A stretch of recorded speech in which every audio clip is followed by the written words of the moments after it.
What's up, folks? I'm on, by the way. So, 'tis the season, the spooky month, and for whatever reason, it's the month where maybe it's just because artists can be their cozy, reclusive selves, but everyone has decided to do some form of month-long art challenge. I know there are probably popular prompts for every single month of the year, but I feel like when it comes to the general participation I see, October is the biggest month for these sort of daily prompt challenges, mostly due to Inktober. I'm in a Discord chat for art practice that I have been avoiding like the plague for a little too long, when one of my study buddies asked me if I want to participate with them in October. The official challenge has some kind of skeezy stuff behind it that's come to rear its ugly head, so I decided I would eschew all tradition, and though using the same prompts, I would make my own secondary digital challenge just for myself. I decided that I would take the opportunity to dedicate October to horny girls, or girls with horns, horned girls. They aren't all that innocent either, though, I guess, if the first day isn't any proof of that. It's funny because I know that this is tame by comparison to stuff I've seen fully fly under the NSFW radar, but every time I draw something even remotely spicy, I get so nervous. This is, so far, the only one that has gone that hard for this challenge. I like drawing angel ladies, to some degree at least. The typical design that I use is typically a winged, feminine character, but instead of just a floating halo, they have horns that sort of wrap around in an Infinity-style like fusion together to create that halo. The first day introduces what wound up to be sort of our main characters, with the prompt being Dream. It's the dark-haired girl's dream of getting a quite personal meeting with a beautiful angelic creature, herself either a younger angel or demon. She wakes up in a cold, confused sweat. Who wouldn't?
Day 2 was spiders, and there is a spider! There's also the motif of the cracked mirror looking like a spider web, but this just kind of focuses on the dark-haired girl from the first day. She's discovering some strange features, like weird hard growths on her head and sharper canines. I decided to go more monochromatic, or at least minimal colors, for each day. It's both fun experimentally, and these limitations, the prompt, the few colors, and the particular theme, all really help with making the challenge more organized for me personally. If I can just visualize a vague idea that kind of relates to the prompt with these characters, then it's a win for the day. It actually almost inspires more creativity to set up limitations, at least for me. If you wanted to get more symbolic for the picture itself, I suppose the dark-haired character seeing the widow in the mirror makes it seem like she thinks she's dangerous. I mean, sharp teeth and horns don't really allude to many positive things.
Day 3 kind of further projects this in an almost in-your-face kind of way.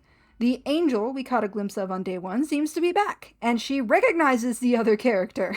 Of course, she's not paying much attention right away herself because she's feeling a little down about the whole ordeal of growing horns and sharp teeth. I was not subtle with how she felt about herself with the demon's shadow, or about how she might see her love interest. I don't think the blonde character sees himself as angelic in any way, but maybe that's just how another, especially the other main character, would see them. I love shadow symbolism. I love it! It's so simple, but it speaks miles about how a character is seen, and it just... especially our angel character's shadow covering some ad with an angel on it that says perfect, while the flyer is decidedly not. The symbolism!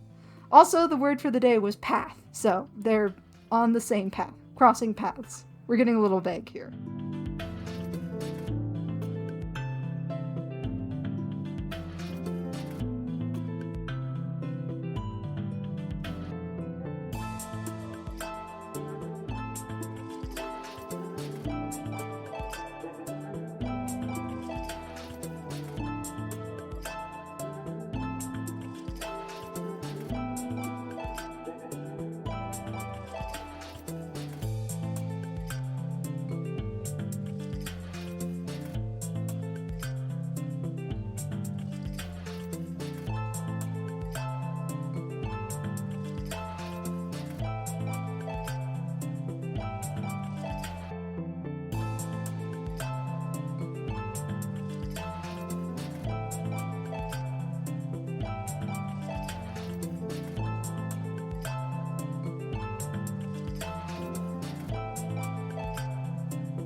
Day 4 is Dodge, and is back with a little bit more of a literal interpretation. The main characters finally meet proper in the real world as the angel pulls the devil character out of the way of some random guy. The silhouette of him isn't my favorite, but not everything can be perfect with a deadline like this. Both characters reveal their horns in the motion, and our brunette finally recognizes the angel from her dream. What does it mean? If it's not too obvious, I haven't really named these characters. Playing the pronoun game is getting hard. I've tossed around a few names, but I don't really have a clue. I'm not totally sure if these are going to really, stay sequential for each day of the month like this, though I do like the idea of framing out a silent little story. It's so cute! These two are now, situational OCs, so I feel like I should name them, but let me know if you have any name ideas, because I'm kinda terrible at naming characters.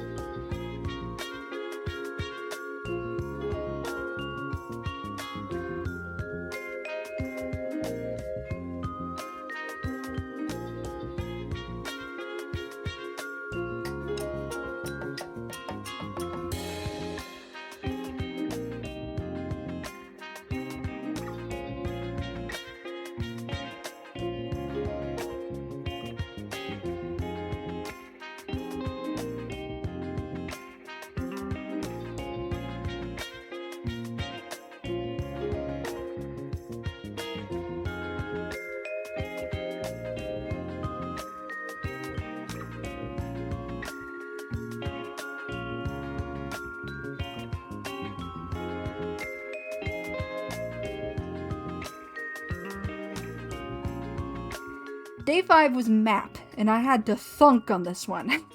I decided to introduce some character to our angel, who seems to either have a knack for the occult or conspiracy. Or both. Probably both. but it's a conspiracy map. My art buddy sent me that one meme of Charlie Day and It's Always Sunny with the conspiracy board, so I think it was well received. We love a character with some quirks. And honestly, if I started growing horns and wings, I would probably make a research board like this. If it's not obvious by now, I kind of went for a rainbow progression with these pictures after the purple on day 1. I also played around with some gradient maps on this day. Overall, I'm just trying to make this an opportunity to experiment and play with different approaches to these pieces.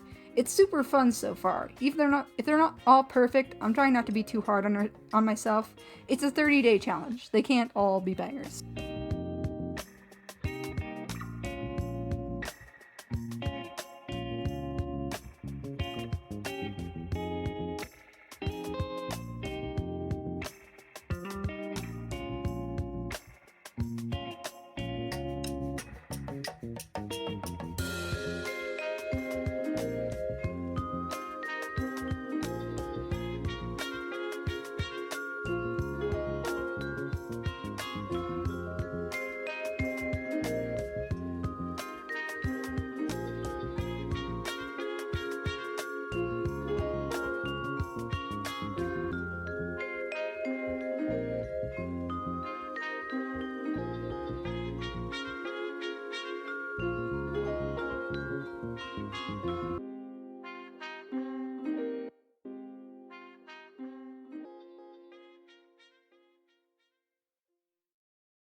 Most recent day, actually today, as of recording, was golden, and hello, Miss Ambitious Pose! I redrew this a lot. It was a hot mess, but I think it looks okay.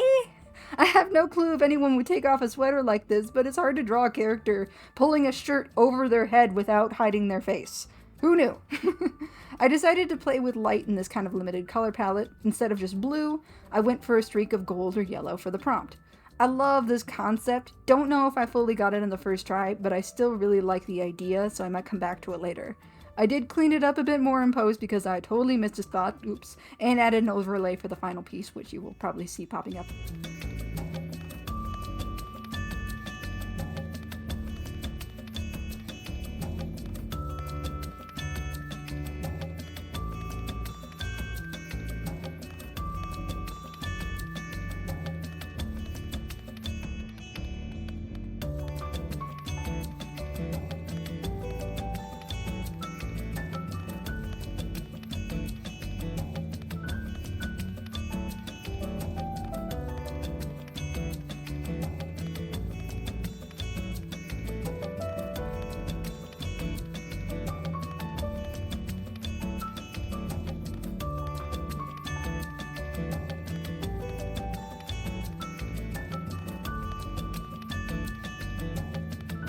But that is what I've been up to every day this week, and will probably continue sometime after this video goes up. I wake up late, don't judge.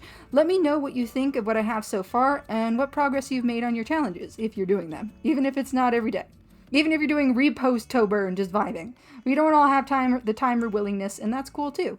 At that though, I'm gonna leave this here, and I'll see y'all next time.